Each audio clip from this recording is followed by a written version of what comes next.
Lalelani-ke badakwethu, uyabona nje manesi, angikhathali ngisho ningangithuka nithini. Uyabona njengoba mina ngunesi ngivike ama-rape awu-2 esibhedlela mina ngazi ukupanswa ama-patient more than 3 times. Mina ngazi amathe e-patient in my face. Ngazi ama-insults mina ama-patient. So musana ukwenze ngathi kuqala ngani ukuthi ama-patient adelele iflow ngazi kahle ukuthi inzima kangakanani. Manje nina nifuna ukuthi ku-advocatewe into e-wrong, because if you say I must apologize kunesi, ngi-apologize unesi ukuthi ubeke i-patient la siphongweni, uhlokoloza i-patient, wayitshela ukuthi angizele mina ukuzosebenzela, wayikhomba. Ayikho enye indlela ebengenzeka ngayo. Ubengeke unesi ashiye umshini we-BP aphume. Ubengeke unesi ahayize ashiye shift. Ubengeke unesi athule. Ubengeke unesi avule icala le-sexual harassment. Ubengeke unesi athathe leave for 3 days. Ubengeke unesi abone i-psychiatrist abhukhe 3 months for i-trauma yenzeke kuye. Ubengeke unesi abize umetron. Ubengekho yena on call laphayana. Hayi guys, yini usalukudlala ngami? Musa, I'm not apologizing. I'm not taking down the post. I'm not guys, because if we advocate for such things, okusho ukuthi ama-patient sizowashaya. Okulandelayo kuzofanele ukuthi inyonyana zisimele ukuthi sishaye ama-patient. Okusho ukuthi guys, kuzofanele ukuthi ama-patient uma ngabe eze emsebenzini aphathe izikhali ngoba wagadla unesi ne-patient iyagadla, because lo munye usuke egula. Asikwazi guys ku-profession u-advocate into e-wrong. Leya video itrendile ukuthi as influencers vele i-video iphuma ake ngilinganise njenganami. I did not see i-video ngenkathi iphuma. I was tagged there kuleya video. You understand? Abantu as unesi abamaziyo, they are waiting for my opinion ukuthi ngibone right no wrong. Nithini ke nina? Nithi ngidayisa amanesi ngokwenzani?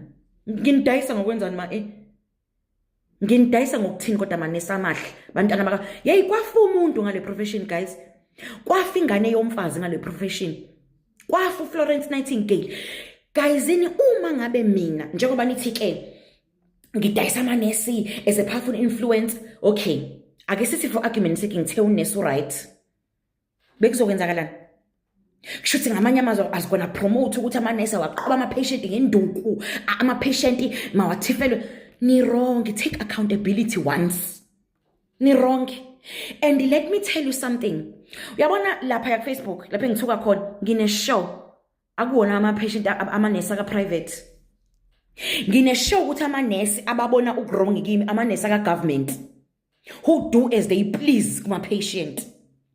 Akekho unesi waka-Netcare, unesi waka-Life, unesi wase-Mediclinic, unesi waka-private ongabona into e-right kulwa nesi loyana. Ngine-show amanesi angithukayo ilawa ka-government. Ni wrong. You don't want to take accountability ukuthi ni wrong. Nifuna abantu vele nami personally ngibe i-patient yaka-government.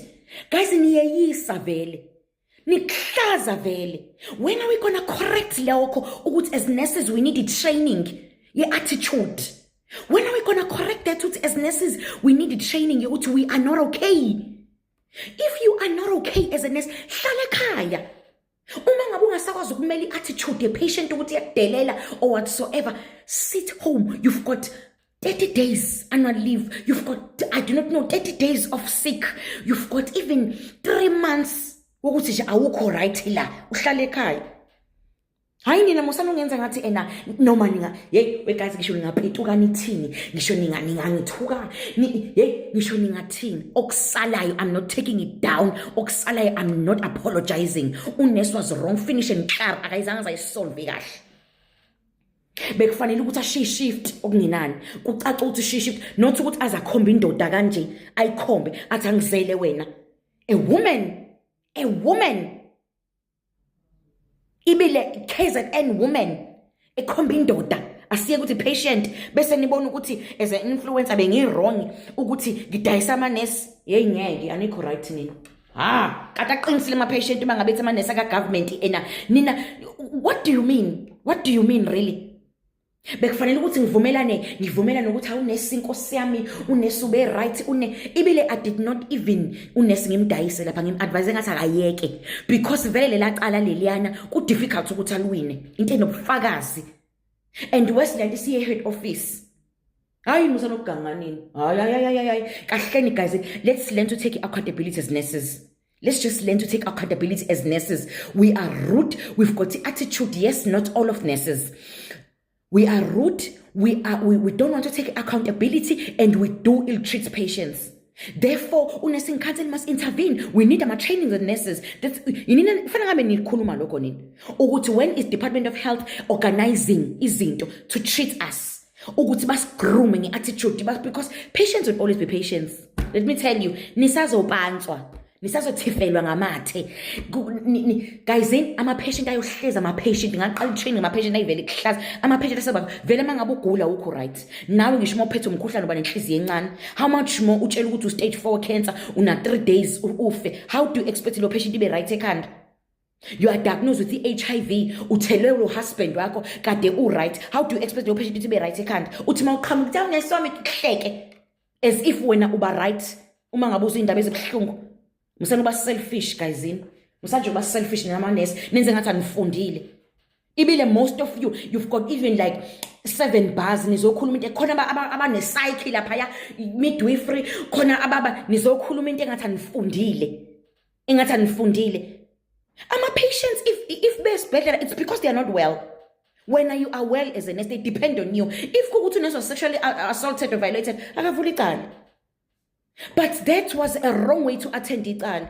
Hey kahleni guys hayi Department of Health nje akayosiqeqesha lapha sinenkinga as nurses sikuhlaza ama patients whatsoever qhubeka impilo lele nisho hayi ngithuke ngisho ngihudula kuze kushona ilanga I don't care mina guys ngeke nje but I'm not taking down ipost at the same time futhi I am not apologizing because I'm not wrong into engishilo unesi nje namanje ngisasho akasuli ukuze impilo yakhe iqhubeke ukuze impilo yakhe anga red flag futhi ayikho ukuthi ugovernment akaxoshi ayikho into musana ukukhohlisana ngento engekho icala liya depend ukuthi liphi kuya dependa ayikho leyo nto le ayikho into unesi.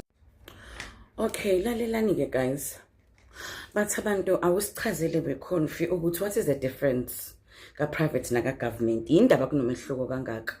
Ngicela ukuthi ngiqale ngo-private. Guys, lapha ka-private number 1, most of abaphathi bakhona. Abantu baka-private nje, most of abaphathi bakhona. They will agree with me, abantu abatravelile kuma-provinces, bani yonke leyo nto leyo. Angikhulumi ngomuntu osebenze kwi-province eyi-1, wahlala e-KZN, wakhulele e-KZN. Ngikhuluma ngama-nurse mina that have traveled around like me.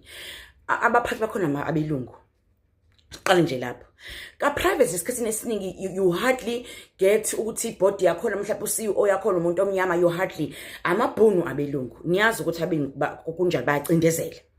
So that is why you find ukuthi ama private companies yonke into abayi top notch because abantu abahlalayo nje ematafuleni abelungu. Number 2, lapha yana uyona patient uyi-client ubizwa nge-client lapha yana ama medical aid.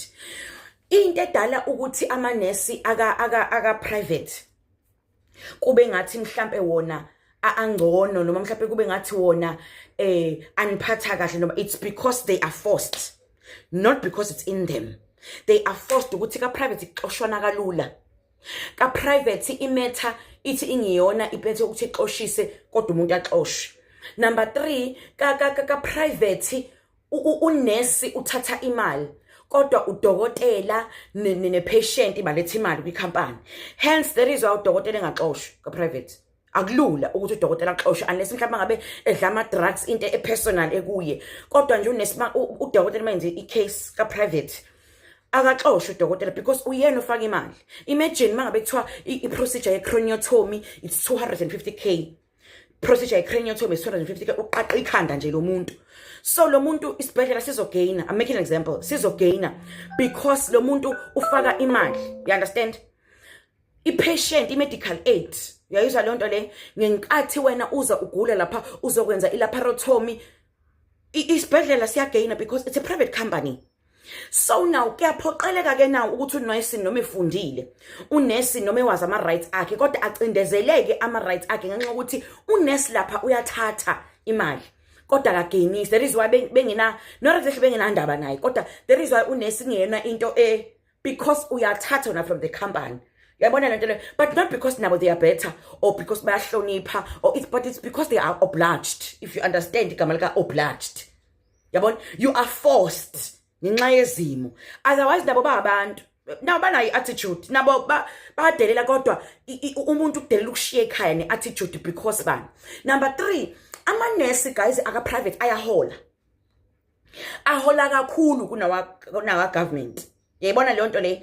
So now uma ngabe behola, akekho umuntu ongekafuni ukuthi mangabe neyinkinga ekhaya noma neyinkinga nje empilweni angahlaleli ukuhlukumezeka because bayahola guys. I'll make an example.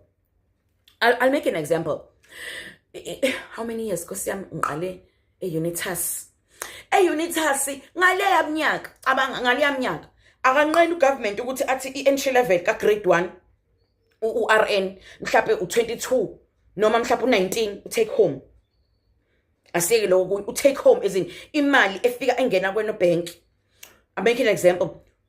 Private uvele to 25 u-take home. Yabona imali ke leyo uma ngabe nizothi ni-RN nihluke ku-salary kangako. You understand? Hence ke iyo lento eyenza ukuthi uthole ka private kugcwele o general. Yithi ke labo uthole ka private kugcwele o general ngoba bavele babuka ukuthi if we go lapha ya ka government, number 1 ngiyoshuka u19,000 ngithenge nge example, ngingaxabani la ku post yami, ngingaxabani, ngiyoshuka u19,000 ngifundile at the same time kodwa imali ayikho because at the end of the day guys we do dila ngemali, sebenza imali. So ke ilento yenza ukuthi kuhlukeke uprivate nje uyacindezela, uprivate kunzima, imithetho kesho igxothwa kalula. Bese siza ngapha ka government.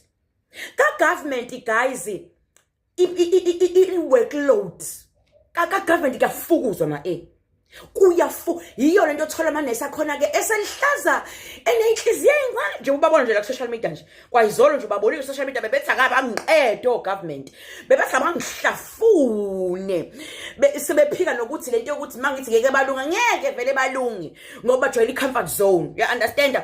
Yini benza ukuthi bangihlafune Nkosi yami inhliziyo ezincane guys? Isimo basebenza ngabantu abaningi and namaholo Nkosi yami mancane, uyabona namaholo. Yabona nje guys ngaholi, angithi mina ngintshela because I've been to both areas phela mina. Ngake nami ngaphoqa isimo somshado, ngahamba ngaya lapha ngayosebenza ka government, ngacishe ngashona i-pay slip, ngabanjwa i-depression u2 weeks wonke nje ngine stress. Ngiyohola imali engakaze ngize ngihole ngisho ngiqala ukuba uRN grade 1 njengoba namhlanje sengumdala nje. You understand? Mahamba ngane nje amaholo ka government. So manje iyo lento edala ukuthi kube nokulwa phakathi kwalamanesi ukuthi laba bahola kakhulu, laba bahola kancane, laba o general, laba they've got specialties kodwa futhi at the same time ama benefit. Yabona ka government bahola kancane kodwa there are more benefits. As in like ama benefits ke uma ngabe usu retire and stuff, laba ama benefits bawadla manje. So iyo ke lento yenza ukuthi kuhlukeke guys kunani lokukulwa ukuthi ka private futhi enye into ningangizwa kabi abanayo information into eziningi. Yabona nje ama opportunistic diseases, i-information nje abanayo la manesi ngoba basithi zoma blood, bazoma x-ray, uyabona nje bazi lezi zinto lezi ezicishe because into eziningi zenziwa odokotela. Noma mothi sanje uneswa private uthi nje thunga nje nayi patient angavela kubuki because akazi kwakuthunga akade uthi banjwa kanjani nje i-forceps bathathunga. Yabo, that is why ngithi mina uyayidinga le balance of the two. Uma uthatha unesi wase trauma owaka-private uthathe mina waka-government. Okay, asibeke eceleni mina ngikwazi ukuthi uthathe unesi wase-trauma waka-private, uthathe unesi wase-trauma waka-government, ubabeke la boba u2. Lo waka-private uzokutshela ngo-endotracheal tube, okay kulungile bani, ke-basic bani, yonke le nto leyo. Lo waka-private yes a-tube bani, but lo waka-government makungena umuntu egwazwe inkomo uzoqala ekuthungeni akushayela idressing. Government guys uyakhulisana as much as ikholwa kancane, as much as ama conditions enzima, but government uyakhulisana. Wazi ukuthi yini i-TB, wazi HIV, wazi utwayi, wazi jaundice, kapase sarcoma, ayikho guys. You need the two. You just need the two, because if uzokhulela ka private uzoba unesi ongazilutho. Ayabona ke namhlanje ngifuna ngithukele khona. Uzoba unesi nje wena ongazilutho owazi uku-interpreta nje FBC kuphela. Unesi nje wena okwazi uku-interpreta nje kuphela izinto zodokotela, but awazi ukuthi yini clinical manifestation ye-TB, ukuthi makuthiwa nje kwi-patient ukhaphosi sarcoma kusuke kwenze njani, u-CD4 count no-viral bani. Kanti ngapha yabona ngapha ka-government. So iyo ke lento bese kuzothi ke guys masesivala ke ka-private nje i-environment yakhona nje iyabusisa. I-environment nje yaka-private guys iyabusisa nje. Kuyasetshenzwa laphana kubhubhuza ama-ekhoni, kumnandi kuvulwa iy'qabha ungene laphayana kuyadliwa imene nje ngithekela ikhofi nesinkwa nama-sandwich no-cheese laphayana istock sihle sikhona. Kumuna ka-government is-the-opposite. Uthi ungena nje kube kunuka isilonda ewodini, akukho kwagozi kunzima. Uyabona nje ka-government nje unesi njena kushode kwamagla. So kahle la siqhathe ukuthi la konye private company lo konye ugovernment sengichazelile ke nangeholo ke nganichazela ukuthi nje mina nje ngokwami bengathi nje unesi nonesi guys. Unesi nonesi nje akabalance musu kuba unesi ohlala endaweni yonke ngoba yiyo lento edala i-attitude. Ugcina usukuhlaza usudela because you are not growing. Lokhu nje wena lokhu azali uhleze endaweni eyodwa awukhuli usuze wazi ukuthi nje ikwakho. Yabona yiyo lento edala ukuthi ke kugcineke sekudeleleka kusune attitude ke bani yabona because wazi ukuthi wena ikwakho la uyingqongqo la. Isiyobona kuma comment. Hello Mzansi, welcome to Mgosi Mzansi. If today is your first time visiting this channel, please do the right thing and click the subscribe button.